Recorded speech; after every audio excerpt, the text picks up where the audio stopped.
근저당 보시죠. 의는, 보죠. 근저당은 그 계속적 거래관계, 그 대표적인 한번 적어보죠. 계속적 거래관계. 1년, 2년, 10년 이런 식으로 대표적인 애가 마이너스 통장 계약, 당좌 대월 계약, 프랜차이즈 계약 이런 것들이죠. 프랜차이즈 계약 등과 같은 계속적 거래로부터 발생하는 불특정입니다. 불특정 다수의 채무를 장래 결산기에서 일정한 한도액이 바로 최고액입니다. 최고액까지 담보하기 위한 저당권을 근저당이라 그래요. 근저당은 일단 우리가 갑과 을이 만약 통장 계약, 계속적 거래 관계, 계속적 거래, 프랜차이즈 거래라든지 만약 통장 계약하면서 채권 최고액을 최대한대 최고액을 정했어요. 10억. 15로 정하고 이 부동산을 담보로 제공해서 근저당권자 을입니다. 그리고 이제 만약에 처음에 이제 채무가 빵원이죠. 만약 통장 안 썼어요. 근데 한 1개월 있다가 7억 썼고 또 조금 갚았죠. 3억 남았고 또 좀 8억 쓰고 아예 갚았어요. 0원. 보통 저당이라면 채권이 빵원이 되면 부종성으로 저당권이 소멸해요. 근데 근저당은 이 계속적 거래인 마이너스 통장 계약이 있기 때문에 이 부종성이 없어요. 빵원이 되어도 근저당은 소멸 안 합니다. 그러다가 또 한 7억 쓰고 그럼 채권이 지금 어떻게 되죠? 정간 변동하고 있다는 거죠. 나중에 이제 만약에 마이너스 통장 결산기를 정했다고 하죠. 결산기 12월 20일 날 결산을 해보니까 채권 최고액 10억을 최고액이야. 이거보다 적었다. 7억이다. 이건 쉬워요. 7억이니까 나중에 7억만 요금 7억 변제하면 근저당 소멸시키면 되죠. 근데 결산기에 결산해보니까 이걸 초과했을 때가 문제야. 채권 최고액을 초과했어요. 저 13억이 나왔다. 초과죠? 초과됐으니까 요 초과된 3억은 담보가 안 되는 거죠. 3억은 무담보가 되는 거예요. 담보가 없는 게 되죠. 채권 최고액 요구했으니까. 그랬을 때 조심해야 돼. 이걸 시험 자주 나와요. 그러면 채무자는 나중에 이 근저당 이걸 말소시킬 때는 근저당은 실제 채무, 이게 실제 채무 전액을 갚아야 돼. 채무자는 갚아야 근저당을 말소할 수 있어요. 근데 채무자가 아닌 아까 잠깐 했죠? 제3취득자 하고 물상부정인 이 두 사람은 채무자가 아니잖아요. 이 두 사람은 최고액만 변제하면 말소할 수 있다. 이게 포인트입니다. 이번 특징 갑니다. 특징. 방가로 1. 피담보 채권이 특정이 안 돼 있죠. 불특정, 정간 변동한다는 거예요. 근저당은 장래 정간 변동하는 불특정 다수의 채권을 담보한다. 이게 보통 저당과 차이점입니다. 부종성이 없다는 거죠. 그래서 2번 나오죠. 부종성의 완화 또는 부종성의 예외. 부종성이 없어요. 완화, 예외. 1번 근저당은 피담보 채권이 일시의 제로원, 빵원이 되더라도 소멸하지 않는다. 이게 부종성이 없다는 겁니다. 보통 저당은 채권이 제로원이 되면 부종성으로 저당권 소멸하지만 근저당은 부종성이 없으므로 채무가 빵원이 되어도 소멸하지 않아요. 저당권 공부할 때 여기 조심할 게 피담보 채권, 이 채권자 입장에서는 채권이고 채무자 입장에서는 채무 같은 말입니다. 피담보 채권, 피담보 채무 같은 말이에요. 다음 동그라미 2번 근저당은 부종성이 완화되어 있는 관계 또는 부종성이 없는 관계로 피담보 채무가 확정되기 이전이라면 채무가 확정되기 이전에는 채무범위나 채무자는 당연히 변경할 수가 있다. 다음 장 넘어갑니다. 수관성 없는 거. 방가로 3번 수반성이 없다 완화. 자, 동그라미 1번 피담보 채권과 분리하여 건저당권만을 양도할 수는 없습니다. 자, 그러나 조심할 게 2번이에요. 2번 건저당 거래 관계가 계속 중인 경우, 이 계속적 거래 마이너스 통장 관계가 있는 경우에는 즉 건저당권에 피담보 채권이 확정되기 전자 줄 것이에요. 채권이 확정되기 전이라는 것은 채권이 정감 변동한다는 거. 이렇게 정감 변동하는 경우에는 전에는 조심해야 돼. 전에 그 채권의 일부를 양도하거나 대위 변제된 경우. 자, 이겁니다. 지금 채권이 8억 있었어요. 아직 채권이 확정되기 전이야. 피담보 채권액이 확정되기 전입니다. 확정되기 전에는 채권이 정감 변동하니까 이 채권을 8억을 의리병에게 양도했어요. 팔았다.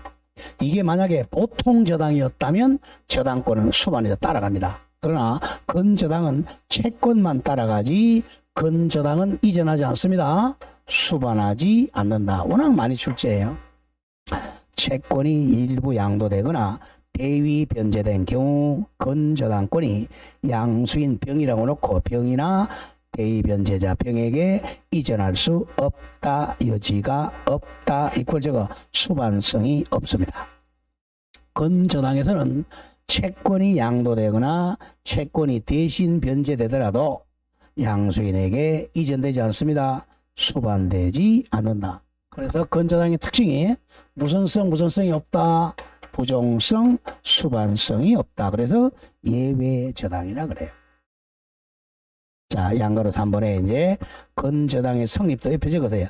186조입니다. 제 186조니까 설정계약과 등기겠죠? 양가로 1번 건저당 설정계약과 등기계약 성립이에요. 자, 동그라미 1번 당사자는 보통 저당하고 똑같아요. 건저당권자를 을에 놓고 을과 건저당 설정자 갑입니다. 건저당 설정자는 채무자인 경우도 있고 물상보증인 경우도 있습니다. 그리고 2번이 한 두 번 출제된 거죠.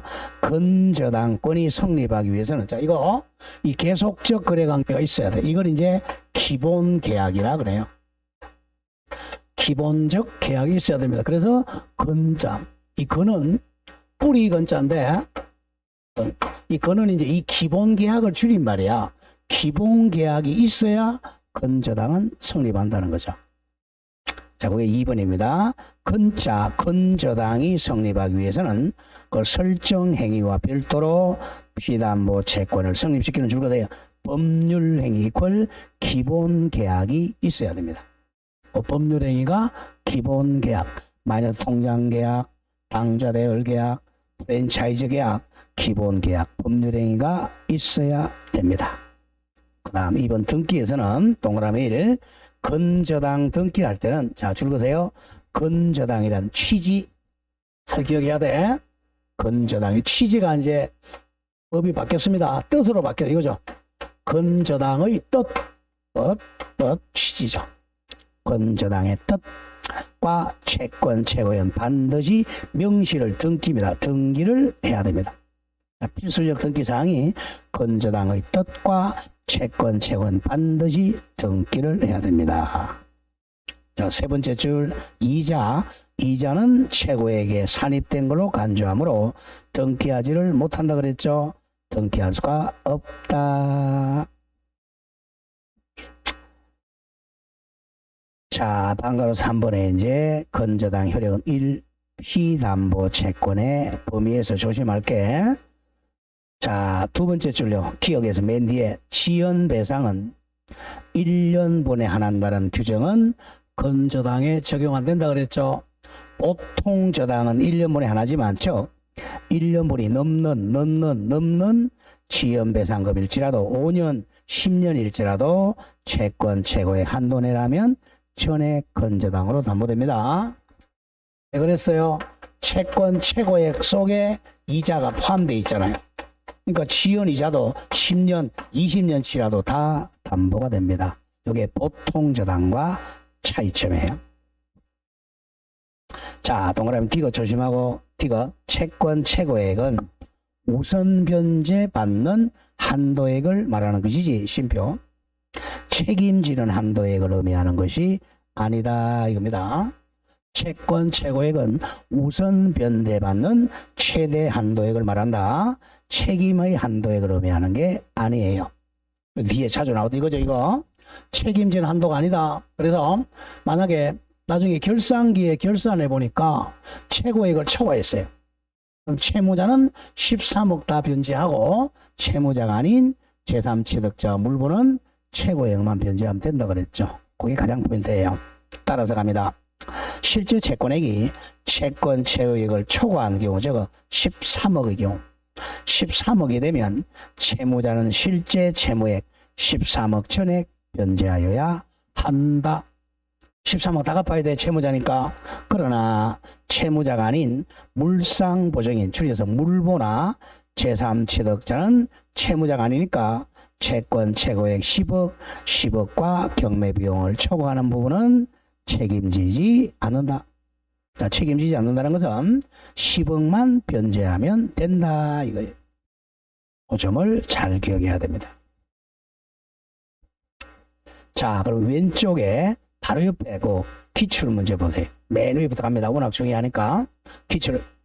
맨 위부터 건저당권이 성립하기 위해서는 설정 행위와 별도로 피담보 채권을 성립시키는 법률행위 이퀄 기본계약이 있어야 한다. 마이너스 통장계약, 프랜차이즈 계약이 있어야 됩니다. 그 다음 밑에 기출. 1년분이 넘는 지연배상금이라도 채권 최고액 한도 내라면 10억 한도 내라면 전액 건저당으로 담보가 된다. 정확합니다. 5. 다음 기출. 채권 최고액의 뜻입니다. 최고액은 저당 목적물로부터 우선 변제받을 수 있는 한도액을 의미합니다. 경락대금에서 우선 변제받는 한도가 채권 최고액 10억입니다. 다음 기출. 채무자의 채무액이 채권 최고액을 초과했어요. 13억이 됐습니다. 13억이 된 경우 물상보증인은 채무자가 아니죠. 그럼 10억만 변제하면 되겠네. 물상보증인은 하나 더 적어. 물상보증인하고 제3채무자는, 물상보증인과 제3채무자는 채무자의 채무전액 13억을 변제하지 않으면 건저당 등기 말소할 수가 없다. X죠. 틀렸네요. 물상보증인과 제3취득자는 채권 최고액 10억만 변제하면 말소할 수 있다. 잘 기억해야 됩니다. 채권 최고액. 다음 꼭 자점 잘 기억해야 돼요. 오른쪽 갑니다. 동그라미 2. 피담보 채권의 확정 땡땡 적으세요. 피담보 채권이, 자, 나중에 피담보 채권이 확정이 됐어요.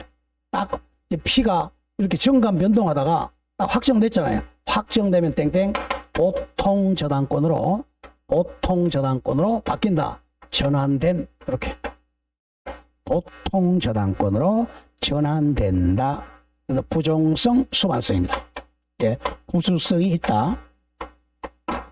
건저당권은 피담보 채권이 딱 확정이 되면 보통 저당권으로 바뀐다 그랬어요. 확정 시기가 가장 중요하겠죠. 기업 확정 시기, 기한 도래 등입니다. 건저당권의 피담보 채권은 줄거 보세요. 결산기 도래입니다. 자, 마이너스 통장 결산기 도래하면 채권 확정되죠. 그럼 보통 저당으로 바뀌어요. 다음, 존속 기간 만료. 채무자나 또는 물보에 대한 파산 선고나 회사 정리 개시 절차 결정되면 확정이 됩니다. 그럼 보통 저당으로 바뀌었어요. 자, 다만 조심할게. 당사자의 사망되면 확정 사유 아닙니다. 사망하면 상속이 일어나잖아. 상속이 되지 확정 사유가 아니다. 자, 동그라미 니은에, 자, 가장 많이 나왔던 거죠. 기본 계약이나 건저당 설정 계약의 해제나 해지가 되면 채권이 확정돼요. 자, 은행에 가가지고 자, 갑이 은행에 가서 나 이제 마이너스 통장 안 쓰겠다 라고 이 기본계약을 소멸시키면 되겠죠. 아니면 건저당 해제나 해지하면 확정됩니다. 저거 까만 색깔 줄 거세요. 이 은에서 건저당 설정자가 은행에 가서 건저당권자 은행을 상대로 언제든지 해지의 의사표시함으로써 피담보 채무를 확정시킬 수 있습니다. 자, 가장 시험에 많이 나왔던 게 동그라미 리얼입니다. 경매 신청입니다. 자, 이건 포인트 구별 잘 하셔야 돼. 자, 1순위에 건저당권자 을이 있고, 여기에 책 1순위, 2순위에 건저당권자 병이 있었어요. 자, 우리가 그러면 이 은행이 왜 경매 신청하겠어요? 은행이 경매 신청을 합니까? 이 채무자가 이자를 꼬박꼬박 갚으니까 하겠어요? 이자를 안 갚으니까 하겠어요? 이자를 안 갚으니까 하겠죠. 그러면 경매를 딱 신청한다. 경매 신청해서 2월 1일 날. 그럼 경매 신청할 때 너랑 이 마이너스 통장 안 한다는 게 확정이 되잖아요. 경매 신청 시에 피가 확정이 됩니다. 어때? 경매 신청 시. 문제는. 근데 자, 자기 거는 경매 신청 시에 확정되지만 선순위, 1순위잖아. 선순위는 이 사람은 경매 신청 안 했잖아요. 그럼 이거는 언제 확정될 거냐 이거예요. 후순위 때문에 이 은행이 이자 받는 이익을 손해보면 안 되니까 요거는 선순위는 뭐냐? 경락대금 완납한대가 경락대금 납입 시에 확정이 돼. 왜냐하면 경매 신청하고 경매가 돼가지고 경락대금 납입 아무리 적게 걸려도 6개월 이상 걸려요. 그러니까 이 선순위는 6개월 이상 이자 받을 그런 이익을 주기 위해서 경락대금 납입시 확정됩니다. 자기 거는 경매 신청 시, 선순위는 납입시입니다. 자, T가 가면 리얼 갑니다. 경매 신청. 자, 출구 나가보세요. 건저당권자가 경매 신청한 경우 줄거세요. 경매 신청 시에 건저당의 피담보 채무액이 확정된다. 잘라주고. 은행이 경매 신청하면 경매 신청할 때 채권액이 딱 확정돼요. 자, 더 많이 넣은 거 뒤에 거 후순위 건저당권자가 경매를 신청한 경우 선순위 동그라미 선순위 건저당권의 피담보 채권은 바로 밑에 줄 경락인이 경락대금 완납한 때 확정이 된다. 구별 잘해야 돼요. 건저당권자가 경매 신청하면 자기 피담보 채권은 경매 신청 시에 확정이 돼요. 경매 신청 시에 만약에 7억이다 그러면 7억 확정돼. 그걸 우선 면제 받는 거야. 근데 선순위 건저당권은 경매 신청 시가 아니라 경락대금 완납한 때 확정이 된다. 뭐 선순위 걸 더 많이 출제해요. 자, 그 밑에 24, 26, 28, 33 거의 뭐 2년에 한 번씩 꼭 나왔잖아. 자, 그리고 또 줄어 나간다. 경매를 신청하여 피담보 채권이 확정이 됐어요. 피담보 채권이 만약에 7억으로 확정됐다. 그럼 뭘로 바뀌었다 그랬어요? 보통저당으로 바뀌었다 그랬죠. 보통저당으로 바뀌었으니까 번복이 안 돼요. 확정된 이상 이를 취하하더라도 경매 신청했다가 취하더라도 그 효과는 번복되지 않는다. 이 지문도 자주 출제합니다. 세 개 반드시 기억합니다. 건저당권자가 경매를 신청하면 피담보 채권은 언제 확정된다고? 경매 신청 시. 그러나 선순위 건저당권은 경락대금 완납 시에 확정이 됩니다. 이렇게 해서 피담보 채권이 확정된 이상 경매를 취하더라도 효과는 번복되지 않습니다. 다음 맨 밑에 이제 동그라미 시옷으로 내려옵니다. 동그라미 시옷. 피담보 채권이 확정이 됐어요. 만약에 7억이 확정됐다. 7억이 확정되면 자, 그럼 뭘로 바뀌었다 그랬어요? 보통 저당으로 바뀌었죠? 저당권 아까 채권이 확정돼야 된다 그랬잖아. 7억으로 확정된 저당권으로 바뀌었어. 그러면 이제 부종성 수반성에 들어가는 거예요. 만약에 7억으로 2월 1일 날 확정됐다. 근데 한 일주일 있다가 2월 8일 날 한 1억을 더 썼어요. 그러면 8억으로 증가하는 게 아닙니다. 7억. 이걸 확정됩니다. 이 1억은 담보가 안 돼요. 왜? 부종성 수반성 때문에 그렇죠. 그게 시효자. 피담보 채권액이 7억으로 확정되면 그 이후에 발생하는 채권은 이제는 더 이상 건저당으로 담보되지 않는다. 담보되지 않는다는 것은 우선 변제 못 받는다는 거야. 담보되지 않고 건저당은 보통 저당으로 7억 저당권으로 전환된다. 잘라주고. 근데 기억해야 됩니다. 그래서 피담보 채권이 딱 확정되면 그 후에 발생하는 원금은 담보되지 않아요. 자, 그러나 조심해야 돼. 다만 확정된 채권에, 자, 7억으로 확정됐어요. 7억으로 딱 확정됐어요. 확정액에 대해서 확정 후에 나중에 발생하는 이자나 지연손해금은 당연히 담보가 됩니다. 왜냐하면 원본에는 확정됐지만 아직 지연이자나 지연손해금은 우선 변제를 받게 됩니다. 자, 오른쪽 바로 밑에 기출보세요. 맨 밑에 건저당권 피담보 채권이 확정된 경우 확정이 됐어요. 그럼 뭘로 바뀌었어요? 보통저당으로 바뀌었죠. 보통저당으로 바뀌니까 그 이후에 채권은 담보가 안 돼요. 확정 이후에 새로운 거래관계로 발생한 채권은 건저당으로 담보되지 않는다. 정확하죠? 보통저당으로 바뀌었어요. 자, 여기까지가 건저당입니다. 자, 그럼 문제를 한번 볼까요? 31회 거 2번 문제 한번 보죠. 다음 페이지 예제 2번. 건저당권에 관한 설명으로 틀린 것. 실제 이렇게 출제해요. 1번. 채무자가 아닌 제3자도 건저당 설정할 수가 있다. 맞습니까? 이 사람은 누구죠? 무슨 보증인이야 또? 물상보증인이지. 보증인하고 물상보증인은 엄청난 차이입니다. 큰일 나. 물보. 2번. 채권자가 아닌 은행이 아닌 제3자 명의의 건저당 설정 등기는 원칙은 무효라 그랬죠? 특별한 사정이 없는 한 무효다. 네, 정확합니다. 3번.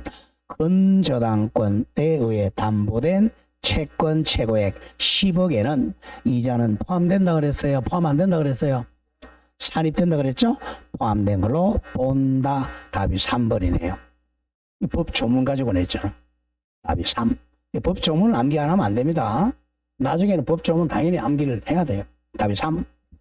4번. 건저당 설정자가 적법하게 기본계약, 시계에서 마이너스 통장계약을 해지하면 기본계약이 없어졌죠? 그러면 피담보 채권은 확정됩니다. 이제 보통으로 바뀌었죠? 5번. 건저당권자가 피담보 채무 불이행을 이유로 경매 신청을 했네요.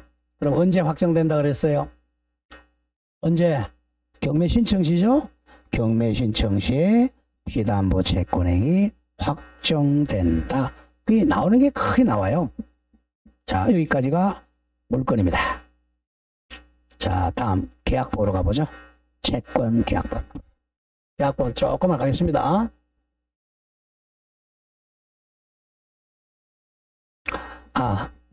또 촬영을 해야 되니까 중간에 잘리면 안 되니까 계약본 안 하고 일단 프린트물 조금 하고 마치겠습니다. 프린트 한번 펴보세요.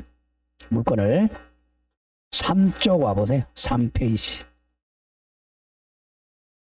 3페이지에 자, 우리 이제 배웠던 것 2편 물건법이야. 물건법이 제185조부터 372조까지. 자, 제1절 물건법 총론 서론이 일물일권주의, 물권법정주의, 그리고 물건의 효력은 우선적 효력, 물권적 청구권 3개, 반환 청구, 방해 제거 청구, 방해방 청구. 다음 제2장의 물권 변동은 자 186조 암기됐습니까? 10번 적으라 그랬는데. 자, 그 조금 이따 나오겠고, 187조입니다. 2절이 물권법 강론은 자, 8개, 1장이 점유권, 2장이 소유권, 3장이 용익물권 3개, 지상권, 지역권, 전세권, 제4장이 담보물권 3개, 유치권, 저당권, 질권. 자, 1. 물권의 종류와 내용은 물권 법정주의 같은 말, 물권 한정주의 때문에 강행 규정이죠. 물권법 규정에 위반한 계약하면 무효입니다. 자, 1번에 민법상 물권 8개 순서대로 암기되어 있죠. 점유권, 소유권, 지상권, 지역권, 전세권, 유치권, 저당권, 질권 8종류입니다. 그 밑에 박스에 있죠, 그죠? 요게 이제 한 집에서 한 5번 정도 적어보세요. 여기 머리에 딱 들어가 있어야 돼. 자, 맨 왼쪽에 보면 물권의 내용에 따른 분류, 즉 지배권의 내용에 따른 분류야. 그러면 점유권은 사실상 지배죠. 본권은 정당한 지배권. 소유권은 3가지 사용, 수익, 처분하는 완전 물권. 등기부 갑부에 등기하죠. 제한 물권은 타 물권입니다. 남의 물건에만 성립하죠. 용익 물권은 사용 가치만 지배하는 권리입니다.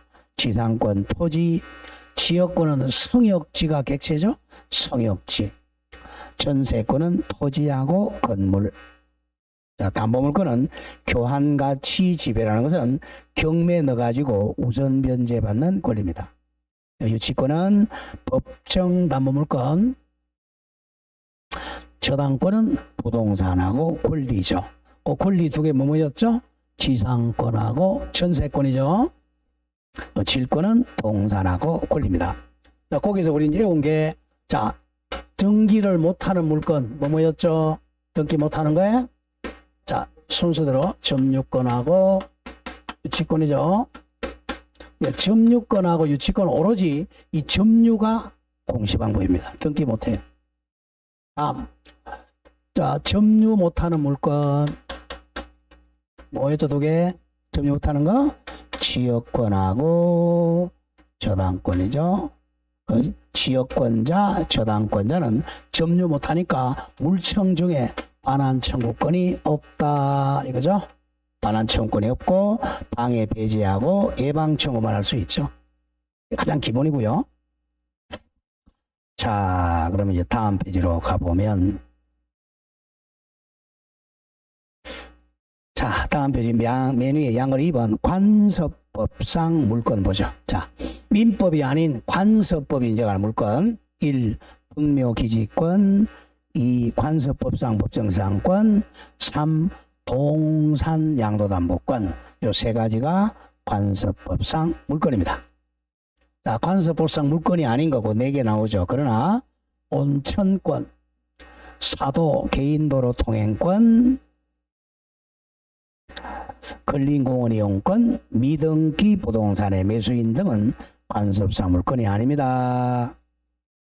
양거로 3번에 특별보상 물건은 가등기 담보권, 양도담보권, 광업권, 어업권.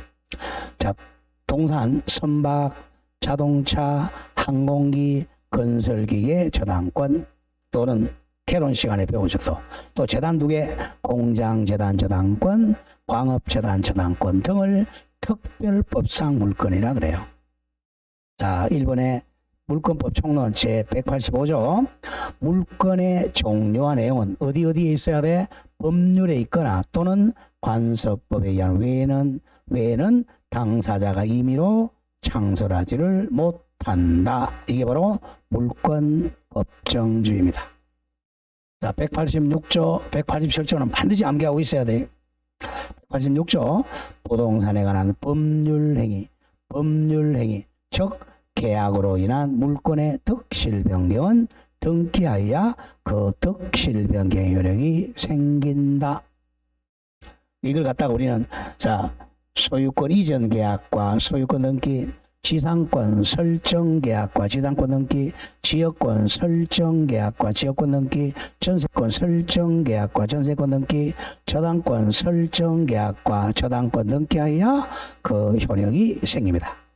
그러나 예외 187조 상속 사망한 때 공영징수 수용기일 판결 형성 판결 확정된 때 경매 경락대금 납입한 때 소유권 취득이 있기 때문에 상, 공, 방, 경 기타 법률의 규정 줄이면 법정에 의한 부동산에 관한 물건의 취득은 등기를 요하지 아니한다. 그러나 등기하지 않으면 이를 처분하지는 못합니다. 자, 그리고 이제 그 밑에 제2장의 강론, 그죠? 192조 점유권은 물건을 사실상 지배하는 권리. 2번 211조 소유권은 자기 소유물을 세 가지 사용, 수익, 처분하는 권리. 3. 279조 지상권은 타인의 토지에 남의 땅에다가 세 가지 건물이나 공작물이나 수목을 소유할 목적으로 타인의 토지 사용하는 권리. 자, 291조 지역권은 일정한 목적을 위하여, 시험은 두 가지죠. 뭐죠? 용수나 통행 등 목적을 위하여 타인의 토지인 성역지를 자기 토지인 요역지의 편익에 이용하는 권리야. 그래서 점유를 못해요. 303조 전세권입니다. 제1항 전세권에는 반드시 뭐 지급해야 돼? 전세금 지급을 하고 타인의 부동산을 점유하여 부동산의 용도에 쫓아 사용수익한다. 여기까지가 용익 물건. 그리고 나중에 부동산 전부에 대해서 후순위 권리자보다 전세금의 우선 변제 받을 권리가 있다. 담보 물건입니다. 6번 320조 유치권은 법정 담보 물건이죠. 등기 못해요.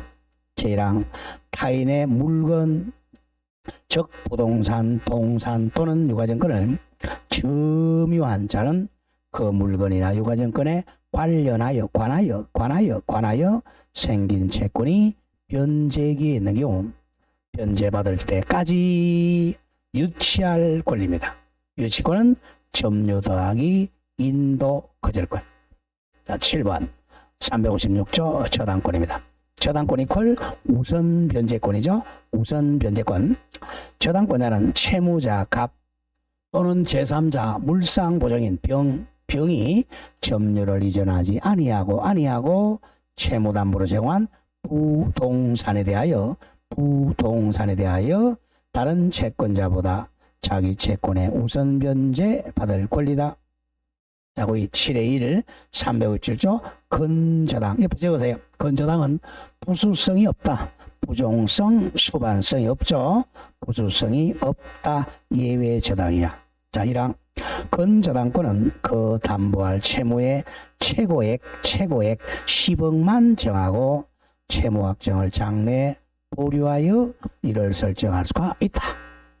이 경우 즉 근저당의 경우 그 확정될 때까지 채무 소멸 또는 이전은 저당권에 영향을 미치지 아니한다. 부종성, 수반성 없다.